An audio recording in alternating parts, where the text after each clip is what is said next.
All the offences under Negotiable Instrument Act are compoundable. But does that compounding require consent of the complainant? Let's understand. In the latest judgment of Raj Reddy, Kalim versus State of Maharashtra, Supreme Court has referred to 3 earlier precedents. Damodar S. Prabhu, where the Supreme Court has reiterated that there are guidelines to fill the legislative gap of how to compound an offence.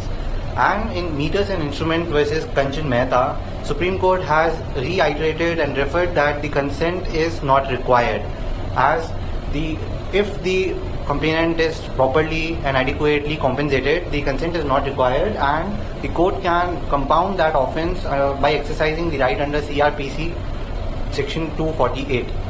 In Meters and Instrument Private Limited versus Kanchan Mehta, it was stated that though the compounding requires consent of both the parties, even in the absence of such consent, the court, in the interest of justice, on being satisfied that the complainant has been duly compensated, can, in its discretion, close the proceedings.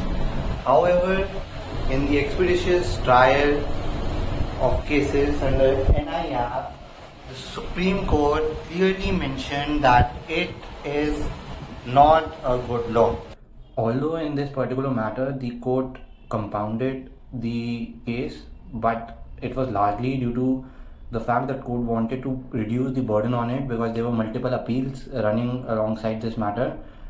And as earlier stated, the Supreme Court is not at all aligned and happy with the earlier judgments of Damodar S. Prabhu and Meters Instrument.